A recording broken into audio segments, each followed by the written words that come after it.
All right. So this session this morning is in two parts. So we have the team from Veterans Employment Program at the Office of Veterans Affairs in New South Wales to speak first. And we're trying to connect with our second speakers who are from InnoClub. I think we've just got a few tech issues, but we will get started just to honour the time so that people can hear from this team.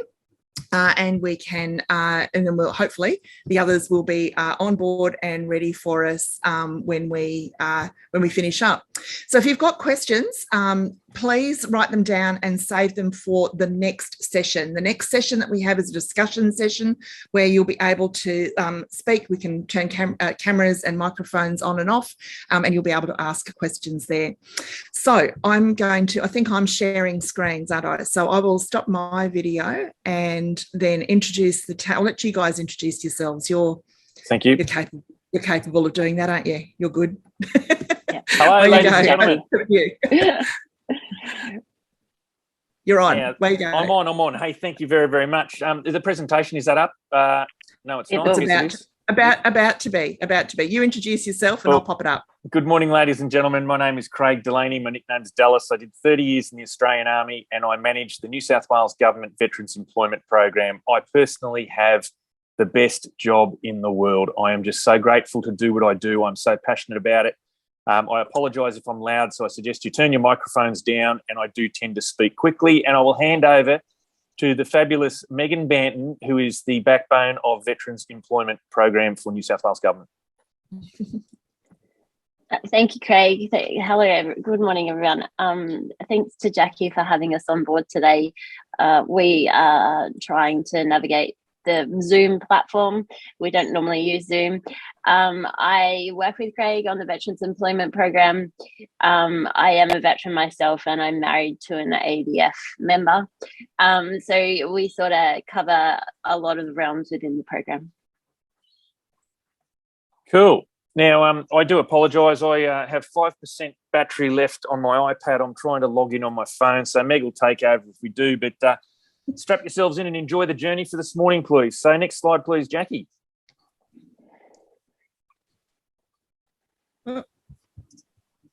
So that's the one. Thank you very much. So we are the New South Wales Office of Veterans Affairs, for Veterans Affairs. We basically look after state-based activities in New South Wales for veterans issues. We are not to be confused with DVA at the federal level, the Department of Veterans Affairs, who look after veterans across Australia. We are the Office for Veterans Affairs. We look after heritage and commemoration activities. We run targeted programs for veterans. We administer grants to support the veteran community, veterans memorial, veteran type things, and we support veterans employment and education, which is what Meg and I do. Next slide, please. So we were the first government in Australia to develop a veteran strategy back in April 2021. And that strategy consisted of us going out and asking veterans what they really wanted and what they needed from society. So we established 4 themes or 4 pillars to the strategy. One is recognition and commemoration. Veterans want to be recognised and they want things to be commemorated. Secondly, they wanted education and employment, which is what we do. And thirdly, community and volunteering. Veterans, we know ourselves, we want a sense of belonging. We want to belong to that team and then support initiatives. There are veterans out there that need additional support and we provide that for them. Next slide, please, Jackie. So our Veterans Employment Program, it was established back in March 2015 down at Bondi Beach when the Minister went down to a group of young veterans, contemporary veterans, and said, what can we do to help you during the centenary of Anzac? And they said, please, level the playing field when we apply for roles. We don't want any handouts for the government. We just want to be accepted for our skills and attributes. So the Veterans Employment Program was born and they set a target, an arbitrary figure of 200 veterans to be employed by the end of the centenary of Anzac. I can't take credit for the 831 that were employed. Garth Callender did a magnificent job and they got 831, just absolutely kicked it out of the park. However, I made the mistake. I sat down with the Minister and the Premier and we came up with an idea to have a Veterans Employment Program extended for 4 years and to get an additional 1,000 veterans by the end of this year, 2023. And so what happened is we've actually got 1,224 veterans as at now, 12 months ahead of the program finishing, which will continue on into the future. So technically we've had or seen over 2,000 veterans employed in New South Wales government since the program began. Next slide, please. Our strategy. We aim to be a leader in the field of veterans employment. New South Wales government set up the first veterans employment program. The Prime Minister set up the veterans employment program at the federal level. Then all other states and territories have followed. So our strategy is we are a communications platform. People are misled. They say veterans employment program, I want to enrol. We are not a program as such. We are a strategy to educate veterans that New South Wales government understand their skills and attributes, to educate hiring managers, human resource personnel and recruiters that veterans have all those skills that they need out there. The average time served in defence these days is 6 to 8 years. Young men and women are under the age of 30, veterans looking for jobs. Defence has spent over $300,000 training them during that period, $350,000 if they're an officer or even more if they're a specialist skill. But what we try and do is educate the hiring managers. These are the skills that veterans have. And then Meg and I are only two people in a government of over 400,000. So for us to have any influence, it's pretty difficult. So when I came on board, I decided to develop a champions network as a force multiplier. We now have 340 odd people out there that understand veterans across government, that are little pockets of people that can assist us with finding roles, finding veterans, providing guidance, mentorship, and the whole lot. So that is what our champions network does. Next slide, please. I think we'll be fine for the percentage, Jackie. We're still at 5. So as a strategy and a leader in the field of veterans employment, we were very humbled to win the Prime Minister's Veterans Employment Award last year in 2021 for our influence at the state, federal and local level of government. I'll talk more about local level of government where we've tried to influence people out there because it is just such a straight swap for a veteran to go to a local government. Next slide, please. We run a veterans roundtable. It fell out of the strategy that we needed to connect with the corporate area, ex-service organisations and the like that were doing veterans employment. A lot of organisations have popped up over the last couple of years to help veterans with employment.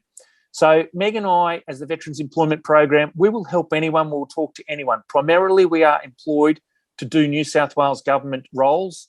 However, we try and step out to understand what's going on out there to assist veterans in general. We attend every transition seminar in the ACT and New South Wales. So with the round table, we've got a group of veterans employment specialists together from corporate and the public area and sat down and talked about it with ESOs. One of the main takeaways from that was at the Indo-Pacific 2022 Maritime Conference, we are going to have a New South Wales veterans stand there to help people understand the skills and attributes that veterans can bring to New South Wales. So that will be on the corporate and public sector for veterans employment. Next slide, please. Next slide, sorry. So our website, if you haven't looked at our website, please do. We believe it is pretty intuitive. We have videos there of veterans that have got roles in New South Wales government. They are not paid actors. They are actual transition stories of veterans. We have the rank to grade guide, which I'll talk more about later, and the capability definition tool. Meg developed some fantastic animated videos. We've gone with animated videos because veterans are very good at attention to detail. And if we get a detail wrong in those videos with uniforms and whatnot, we get trolls. So we try and avoid that. So we've gone with animation. We've advised other areas, TAFE New South Wales and the Veteran Skills Program, who are also going to build animated videos with the same characters so that it sort of has the same theme. And we also have links to veteran support organisations. Next slide, please. I've already talked about the animated videos, but the thing that I want to stress about the animated videos is we made one against the rank to grade guide, the other we made against the New South Wales capability definition tool that everyone needs to use when they apply for New South Wales government roles. The beauty of that is the Public Service Commission in New South Wales have asked us for the right to use our video to change it for the public sector so anyone in the public can use our videos. So it was a huge win for Meg, the Veterans Employment Program, that we've done a great job with that and it's been recognised and it's going to be used to help other people in the community. Next slide, please. The rank to grade guide, a very quick explanation of that. Whatever rank you left defence at, you can put that into our rank to grade guide, but it is self-selection.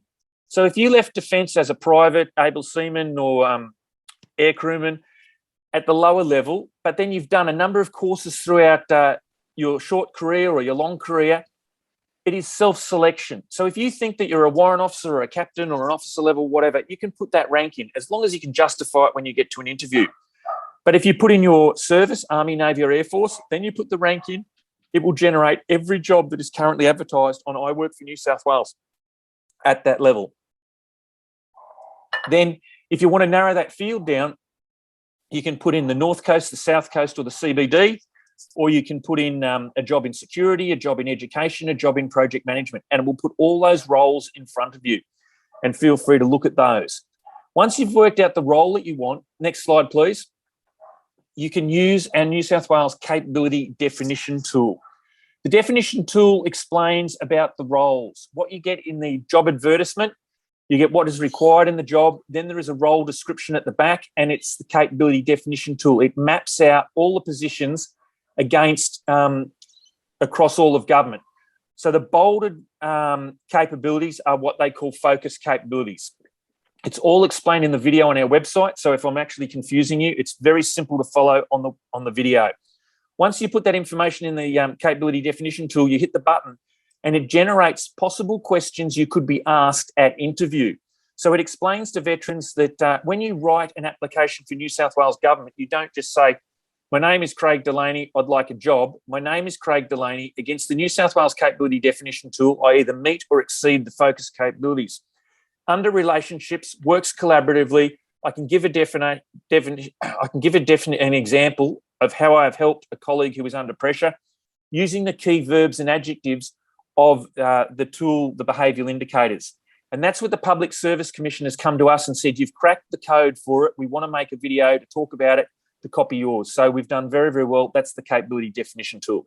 Next slide, please. Our workshop. So we run a workshop either face-to-face at the Anzac Memorial or have delivered it online during COVID. The next workshop will be held in May this year. You can apply on our website if you would like to attend. We've found that word of mouth advertising is the best way to attract veterans to attend our workshop. So we'll be at the Sydney Transition Seminar on the 28th of April and hopefully drum up enough business for about 18 candidates to do our workshop. And it explains how to apply for jobs against the New South Wales Capability Framework for Public Sector Employment New South Wales. We don't train veterans in how to do their CVs. We train them how to become interview ready, how to get your application. And then a veteran may have served the 6 to 8 years in defence, the average time these days, but they've only done one job interview when they joined defence. They haven't done job interviews. So we teach them how to perform in job interviews. We teach them how to sell themselves. We teach them how to say, I did this, as opposed to we did this in the team. We know veterans are very modest and we like to say we worked as part of a team. We train them to talk about themselves. I did this, I delivered, this is what I've done. And we've had a 75% success rate of veterans landing roles in New South Wales Government post the workshop. One did get a job at the federal level from the last lot, but hey, as long as they get a job, we don't care where they get employed. And we also find a lot do the workshop in preparation for getting out of defence. So they might be getting out in 6 or 12 months' time, but they do the workshop to get it out of the way. Next slide, please. Our local government initiative. Local government should be up, Jackie. Cool, thank you. I must have been talking the wrong slide. If I out of sync there, I do apologise. I'll check the video later. Video referee is always right. 4%, I'm all good. So local government initiatives. The guide was developed in collaboration with the Office of Local Government New South Wales, the Local Government Association and the United Services Union. They were absolutely fantastic to help us. It was based on our rank to grade guide on our website, which is interactive. But what we've done here is it is a downloaded PDF file so veterans can get a general understanding of where they fall within a local government or a community. But what I say to local governments is there's 45,000 positions out there, 128 locations. If a local government hires, if every local government is to hire one veteran, then we have 128 veterans hired in a year. It is that simple. Next slide, please, Jackie. So with local governments, I say that a local government is really like a brigade in the military, a brigade consisting of Army, Navy and Air Force, 5,000 people, Darwin, Townsville, Brisbane. As part of their training, they can go out into the field and deploy from the barracks environment to a greenfield site. And they put that 5,000 people out there. They set up track plans, which are roads. They set up communications facilities, hospital facilities, policing facilities. Of course, they've got warfighting capability. But my analogy is if you remove the weapon and the uniform from a veteran, you have everyone in your local government, from the CEO at the top to the man or woman at the front desk, to your HR representatives, to your electricians, to your firefighters. They're all there. It is that simple a swap. Bus drivers, truck drivers. So what I went out to local governments to try and drum up a little bit of business. We have now 6 local governments in New South Wales that have established their own little form of a veterans employment program. And the first one to set up was Lake Macquarie City Council, that put a simple note on their website under diversity: we value the skills and attributes veterans can bring to our council. They then put a veteran indicator question on every application to say, yes, no, or not specified, I have served in the Australian Defence Force. And then from there, they committed to providing honest, constructive feedback to veterans. And this is what our Champions Network do across government. I say if a veteran has the courage to ring up and ask for feedback on an application, please give it to them. A veteran has served the country. The least you can do is give them some feedback on their application if they request it. If they say that they're too busy, I tell them to delete 1 cup of coffee a day. That gives them 5 minutes to provide information to that veteran. And the information can be as simple as a veteran might apply for a project management role in communications. Your application was fantastic. I could see that you've clearly articulated that you've been a project manager. You've done a Prince 2 course. However, I could not see where you were a communications specialist. The veteran might say, but I was a signaller in the Army for 10 years. You clearly need to articulate that a signaller in the Army is a communication specialist. Or alternatively, they can say, your application was written in acronyms. We didn't understand it. I suggest you contact Megan Craig in the Veterans Employment Program to do a workshop. So that was Lake Macquarie City Council's attempt at setting up a Veterans Employment Program. Absolutely fantastic. And then we said any local government in New South Wales could do the same thing. So we had Newcastle follow, Blacktown, Tweed Shire. Then Campbelltown Council came on board and developed their own website. Campbelltown Council is amazing. Their HR representative, their senior HR representative, is married to a veteran. They are a veteran's partner.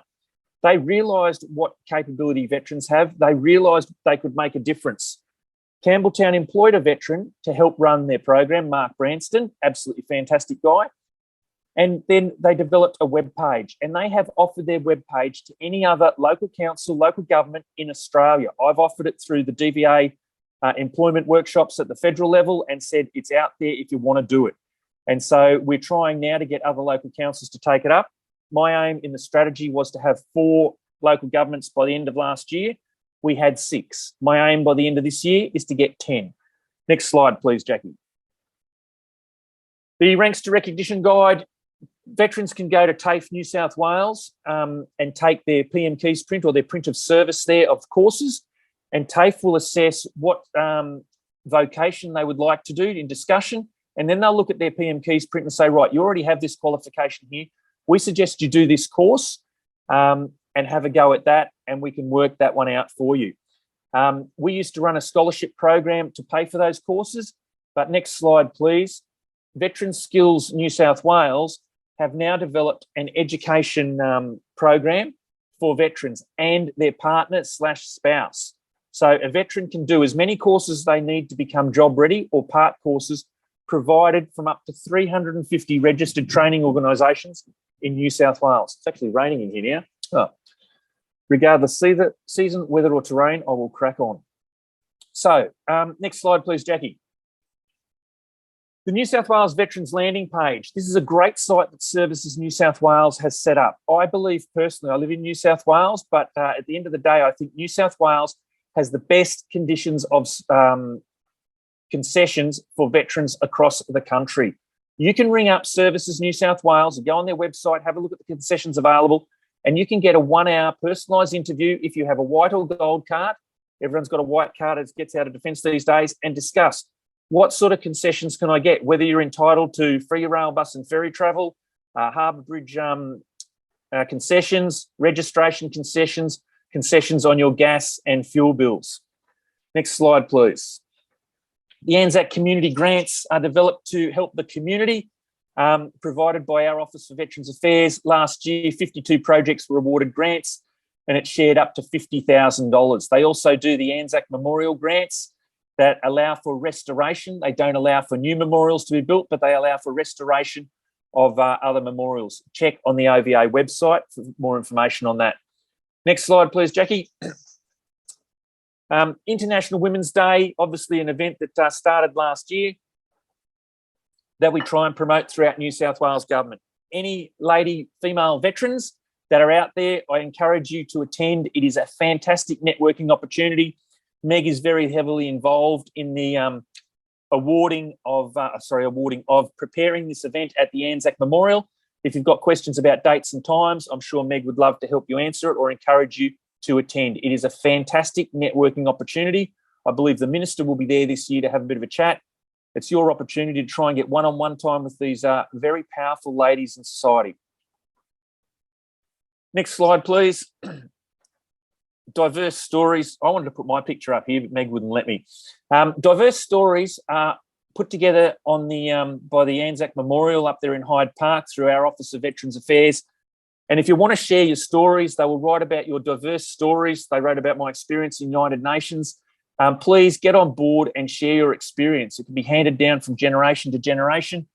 41 stories have been shared to date. If you know anyone or you want to help someone share their story, please contact Meg and myself and we can put you in touch with people to do that. Next slide, please. We're almost through. How long do I go for? Oh, a bit long, I think. Stay connected with New South Wales. So we have the websites there. We're on Facebook and LinkedIn there as well. Next slide, please.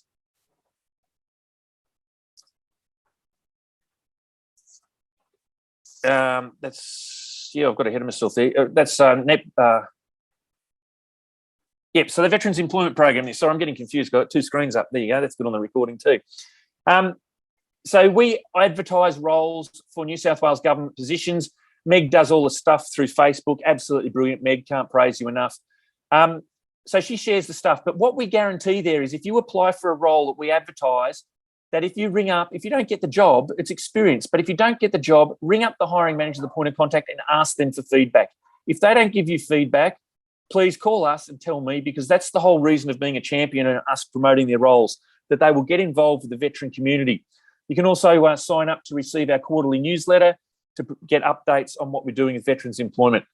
There you go. I'm to the last slide for questions, but we'll take questions in the next session. Jackie, I hope that I've kept on your time limit and I've got 2% left on my iPad. That was just amazing. So you might need to charge up again, so that you're ready for the next session. Meg, did you want to add anything to Craig's unbelievably quick but very informative session? You're on mute, Dal. Bingo. No, thank you, Jackie. Craig covered obviously the Veterans Employment Program and what we do within the program, but also the support from the Office for Veteran Affairs and the support that's out there for veterans. Just Craig and I are happy to be contacts for anyone that's got any other questions. I know Craig mentioned International Women's Day. We have an event being held next week. If anyone's interested in coming along, please get in contact. It is invite only. There's a limited number of invites, but I still do have space on the guest list.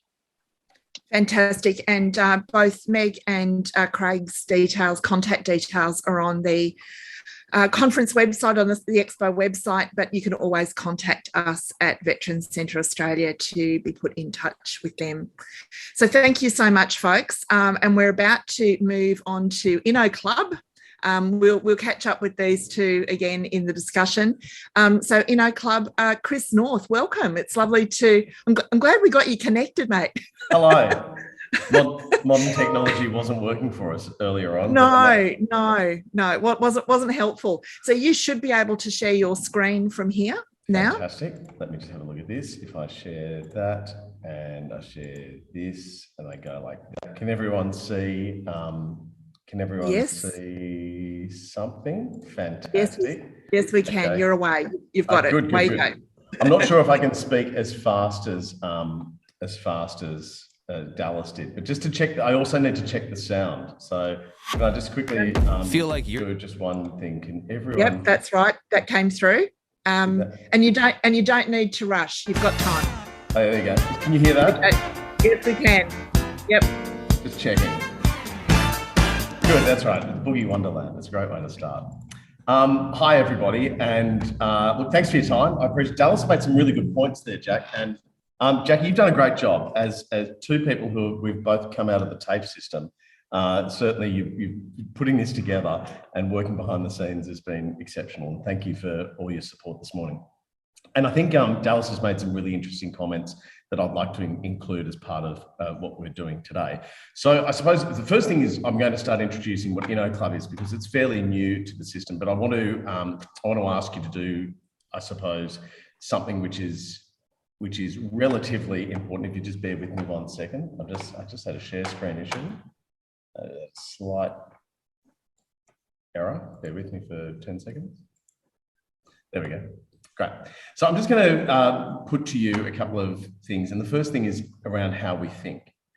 Now, the reason I want to do this is I want to position everyone into the right frame of mind for what we're doing. So there are two types of thinking. And from my study, I have a master's in marketing behavioural economics. And one of the things that we look at is the way in which people are responding to particular nuances or influences in community. And it's really difficult for us to actually avoid jumping to a solution. And that's how our brains are wired up. And judgments can be formed on the basis of a high or low effort of processing. And so there are two ways in which we can think. The first is system one thinking, and the second is system two thinking. The idea of system one thinking is actually fast, unconscious, associative, and automatic pilot.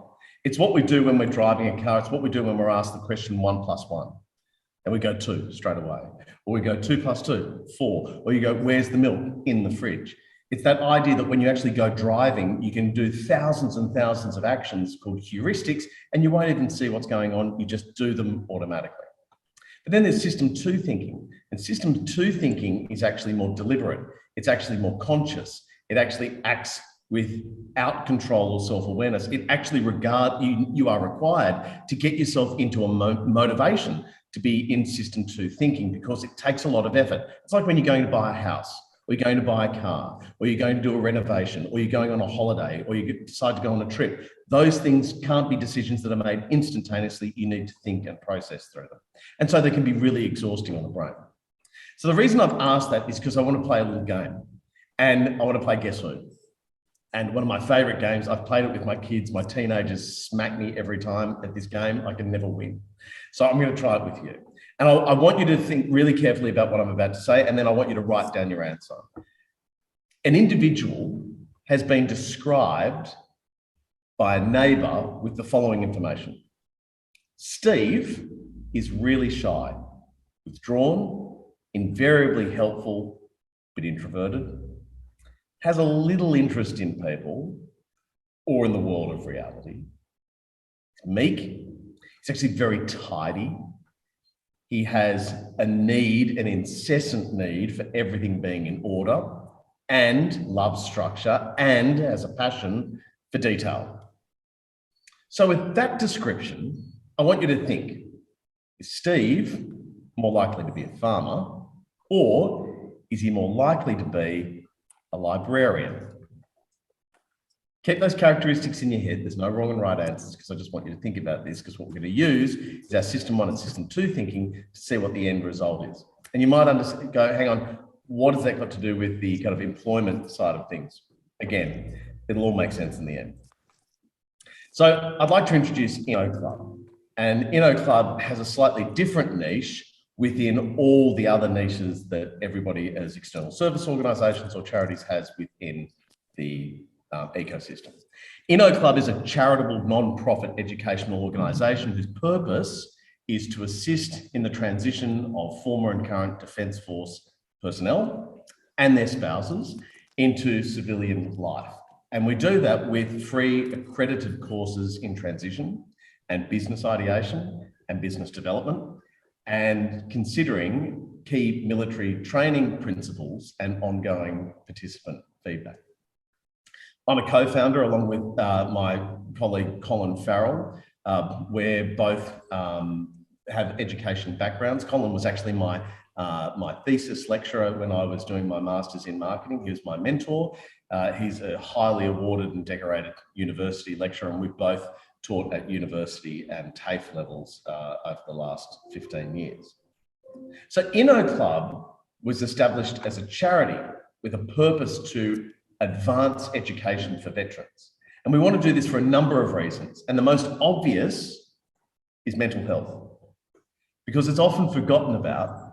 Many people come up with solutions to support, but no one offers education. And there's a big question as to why.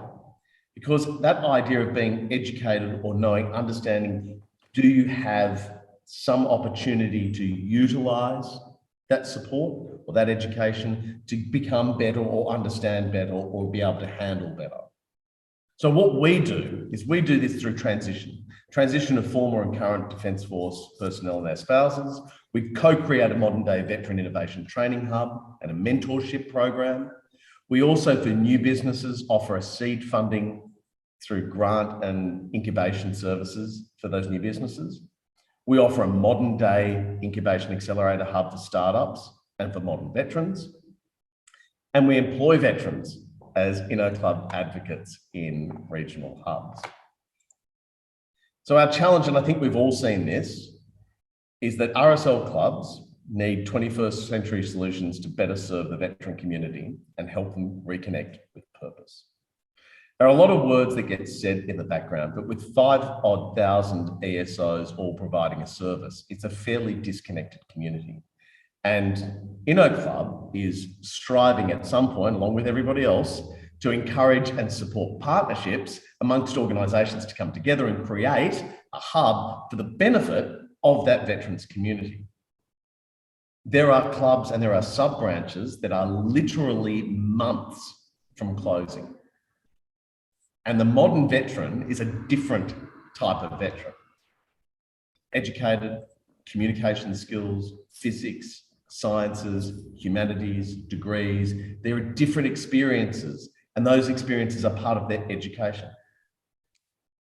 Now, I suppose one of the things you go is that then clubs should be reaching out to the modern veteran to connect to them. And I can remember having a conversation down in Wagga where there was a member of an RSL club from sub-branch from a different area, was there saying to one of the younger veterans that I was with, who said, they said, listen, why aren't you a member of the sub-branch? And the veteran turned and said, why would I be a member of the sub-branch? What do you offer me that I can be a part of? So what we've tried to do is say, well, hang on, there's an opportunity here to offer more and to connect more and to say, instead of we need, let's change it to we offer. And we've partnered with, and we're also supported by the Camps RSL group and the sub-branch there to reconnect veteran communities and connect veterans to their communities. And of course, the one thing that they miss when they transition out, and that is tribe. So what do we do? I suppose just as the same as when you choose to enter into military careers, you leaving the military is also a life-changing event. So we need to understand that whether this decision has been forced upon us or whether been made voluntarily, it's actually going to change your life, your career, and your pathway. So we need to consider a range of factors that best navigate the path of transition and that event to ensure that you achieve a positive outcome. So we offer fully funded, accredited vocational training paired with business development grants and ongoing mentorship. Now, of course, you kind of look at it and say, well, Dallas had some great examples of other opportunities that are there. And that's right. There's the VET pathways, the TAFE pathways, there's a couple of other RTOs.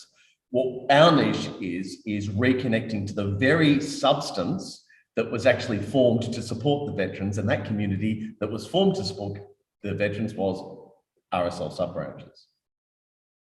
So we're really proud that our entrepreneurship program is there not only to create business, but then also to mentor new businesses into opportunities.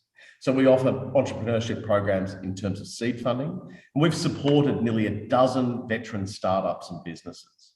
And our services have now expanded to delivering, as you're going to see, what we will consider as Australia's first ADF transition program developed by veterans.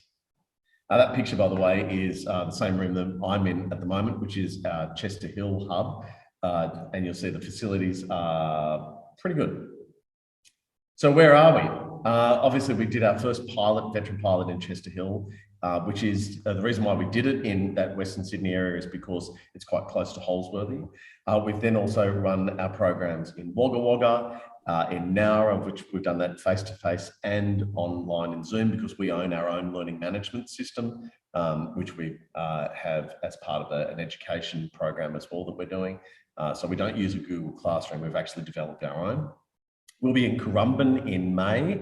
We'll have 20 people there as part of the Currumbin RSL, and they've got a great group of young veterans up there who have been very supportive. So we're up there doing work with them, and then we're looking to Canberra in mid-22, and by the end of the year, we plan to be in Townsville as well. I suppose so then the big question is, what do we offer? Well, a whole bunch of things. In our hub here in Western Sydney, it's about meeting rooms and Zoom rooms and presentation TVs, as you can see in the background. We have a podcast studio for those who want to try their hand at being the next Hamish and Andy with their best mate. We've got office amenities, boardroom presentation spaces, meeting spaces, facilities in which they can use here, all free as part of the fact that they've been a part of the InnoClub journey. And that's what we encourage, because then once they're here, we can also be here to support them, because that's where we're based. And then we deliver also online programming from here to, in terms of some short coursework, which you'll see. So let me quickly take you through the innovation program. And we have our own, the InnoClub Introductory Entrepreneurship Program is Australia's only accredited business course specifically designed by and for ADF veterans. It provides a hands-on approach to developing business mindsets and skills, of which you learn to apply course principles through real life experiences under the guidance of experienced ADF mentors, entrepreneurs, and business educators. We're just finalising our ASCA accreditation unit, and that will become developing and testing business ideas for potential investors. It won't be available through any RTO, and it won't be available through any vocational learning group unless we want to license it out. We own it, it's ours, and it's part of the club.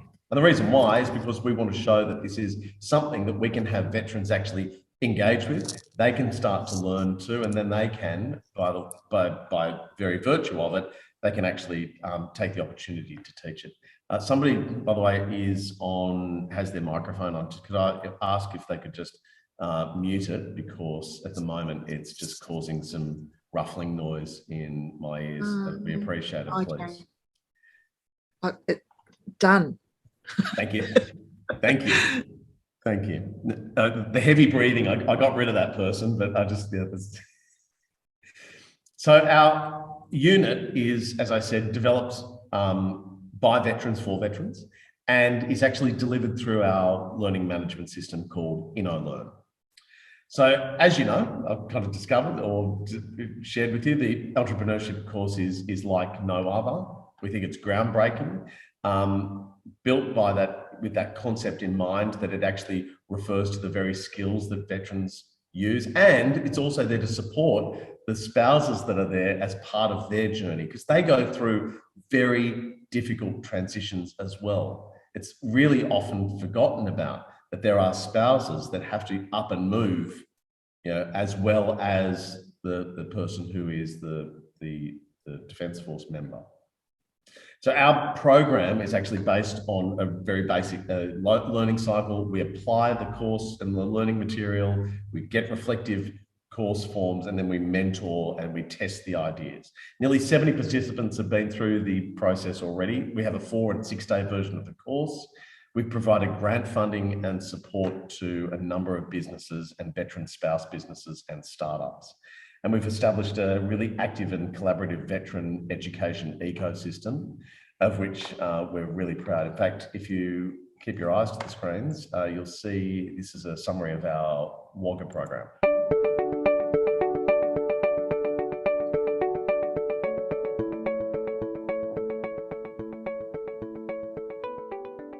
The beauty of InnoClub is, I've got a story to tell. I'm not quite sure how to put it together. And the messaging, is so important. Being able to help people make the very best out of their ideas and to give them the confidence to be able to move forward. I thought that maybe I wasn't ready for this or couldn't handle this type of, in-depth. But with the help of the guys, it's been amazing. The material that InnoClub's been using and presenting, I really feel like InnoClub's understands the importance of evidence-based but also practical application.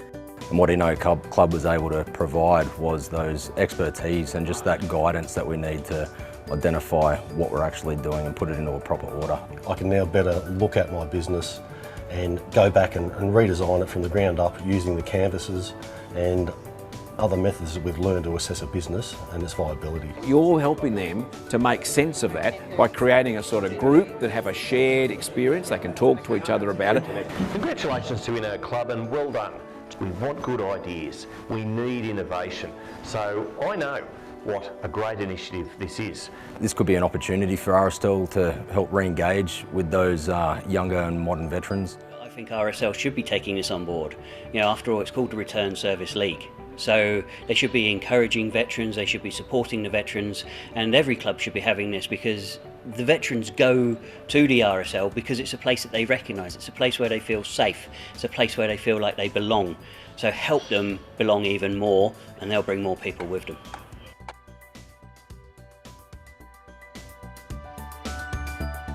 So that's a quick summary of the program that we had down in Wagga Wagga, which was hugely successful and really well supported. And we've had the great pleasure of supporting a number of businesses out of that, including the Tim Lewis and his Veteran Brewing Company, which is a veteran beer launched for Anzac Day to support veteran causes. And it's being distributed nationwide through First Choice Liquor at the moment. And there's also a couple of other holistic approaches too that came out of that, some education responses.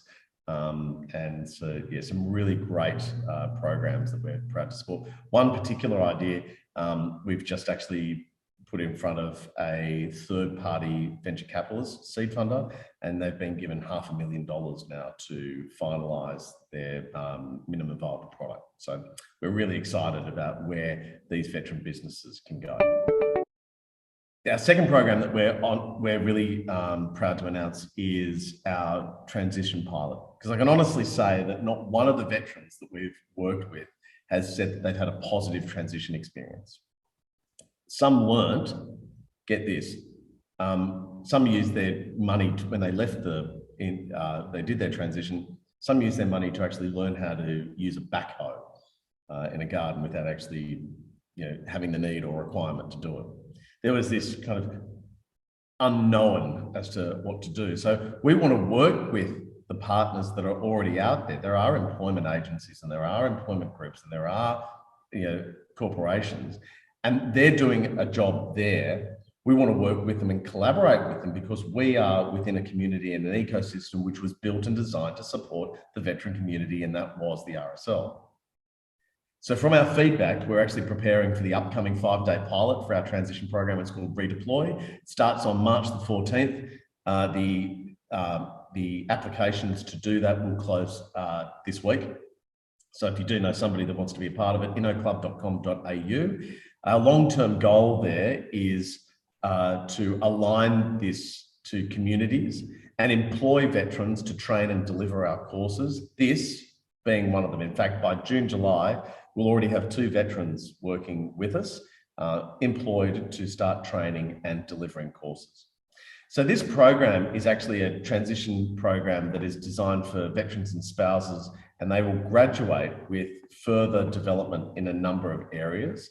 I'll just give you a quick look here. If I click to this next, There you go. So that's what our 5-day session is going to look like.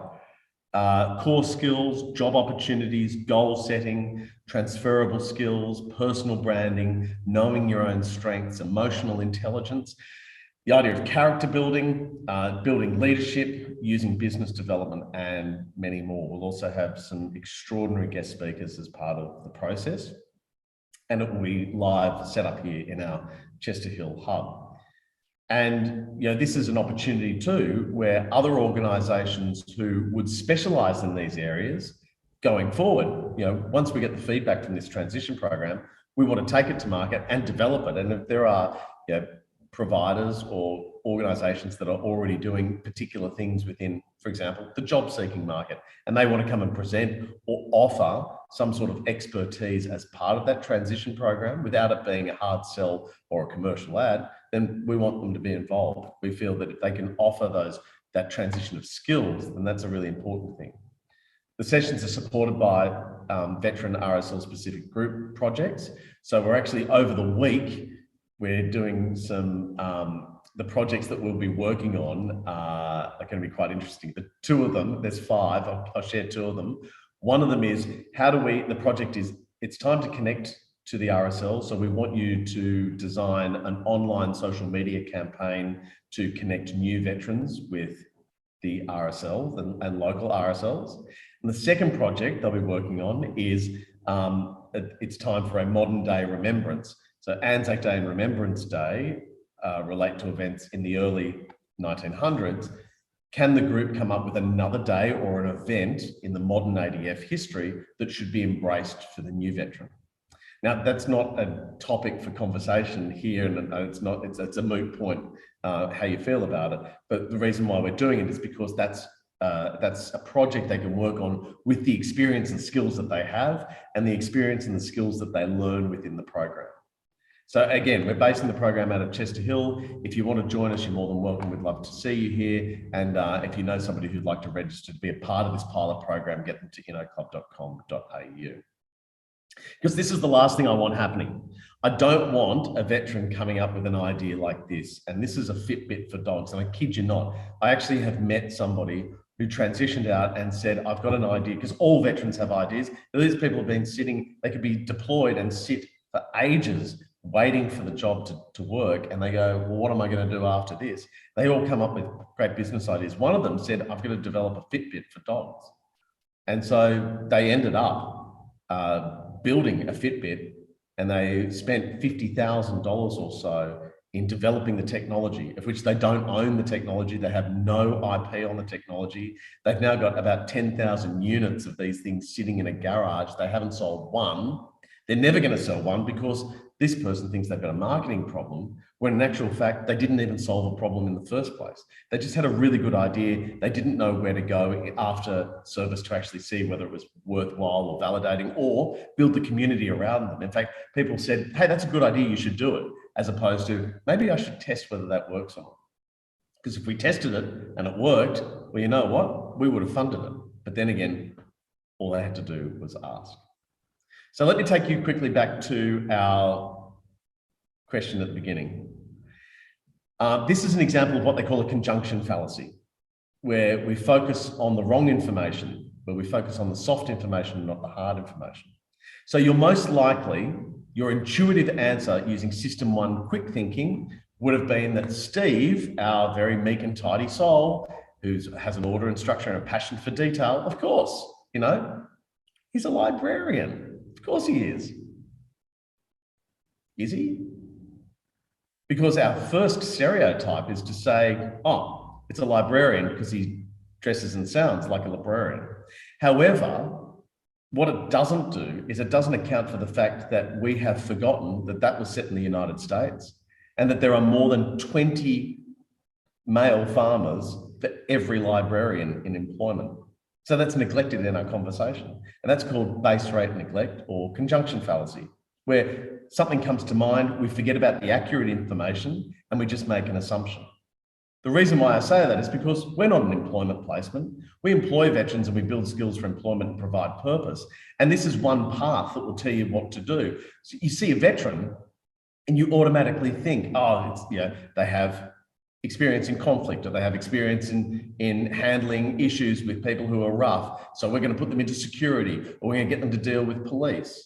So we're wired up to be this way. And then suddenly there's a stereotype that veterans have to move from the position they're in into something else which we've stereotyped to be the ultimate outcome. Now, in terms of entrepreneurs, having an idea is always a success. That's why we want to look at the idea of saying, hang on a minute, we don't need to stereotype the journey. One of our graduates out of the course went from being in the SAS to being a constable, learning how to shoot. Again, who would have thought? So he's actually teaching other constables how to use the weapons that he's so experienced and trained in. But thankfully, the business idea that he's got is going to have enormous success and provide him with a great career pathway outside. So instead of being stereotyped and fitted into platforms, we want to try and recognise the skill set, because many veterans who transition out want to contribute to society more. From the ADF, people have great skills. And if you have a narrow view on your skills, then you'll actually stereotype the labour as the asset. So you need to be able to show these skills. And Dallas made that point. Don't go in and say that somebody, if they don't understand what the job is, tell them you're a communications specialist. Now, agencies are excellent, and Dallas is obviously in that group, and Megan are excellent at doing that. That idea of being able to identify. We want to help be a part of that journey to build those skills into a business type. And we offer a thing called Know Your Pathway, which is our course programming. Here's some of the programs that we offer, the RTO accredited courses in finance, business, and marketing. So we offer boot camps on personal finance and business and marketing. And then we also have discovery programs. One of them is our entrepreneurship course. The other is a discovery program where we actually do free monthly webinars. And we've just opened up registrations for our social media engagement. So there's a social media engagement strategy Zoom session, which will be over 3 Zoom sessions, and that will actually be, that's an accredited unit of competency as well that I've written for TAFE New South Wales, and I'll be delivering that as part of our Know Your Pathway program here with InnoClub. And Know Your Pathway is kind of the way we brand the transition journey. From a total ecosystem point of view, ignoring the side on the right-hand side, because that's some of the other elements that we deal with schools and councils. Our veterans programs are important because we look after veterans transitioned and transitioning with ASCA accredited frameworks, courses that are with providing soft and hard skills. We do seed funding into veteran businesses. Already partnered with some great groups, including the Veteran Mentors. If you don't know who they are, that Maddie French and that team do an exceptional job for young teenagers around New South Wales and Queensland who need help and guidance and that opportunity to build resilience. So we're very big supporters of them, and we offer them a lot of grant funding. Military Wife Life and the Veteran Brewing Company, the Coaching to Clarity Group, who provide education services for schools, especially in terms of essay writing, Bevication, which is hospitality education, Bevulus, which is a hospitality client management system. We've assisted and supported the Pro Patria Centre in Wagga. These are all groups that have been through our coursework and then obviously built their businesses in order to then be better placed at going forward with what they want to do. So that's the InnoClub ecosystem. I think I've stuck to time. I haven't been as fast as Dallas. My details are there. So Chris North at innovationclub.com.au. Colin Farrell is my co-founder. And if you want to get in touch with myself or Colin or Tina or any of the team, you can also hit the website or send us an email at info@innoclub.com.au. Wow. Take a deep breath. You did that really well. Thank you so much, Chris. That was sensational, and it's really good to I think to see the breadth of what's available in the employment area, particularly too, as we know that employment and engaging employment, valuable employment that has meaning is definitely a protective factor in people's wellbeing and mental health. So it's absolutely essential essential that we keep people connected with the really good programs that you guys are running. So, folks, what we're going to do now is we're going to end this session, and then we're going to move into the discussion, which is the next on your itinerary.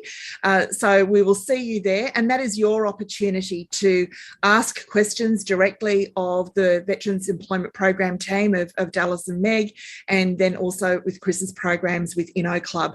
So we look forward to seeing you in the next session, and thanks so much, everybody. We'll see you shortly.